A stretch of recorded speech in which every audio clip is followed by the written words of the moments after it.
Ganda lang din.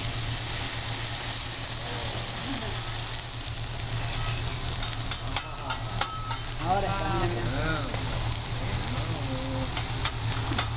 Me encanta cómo habla.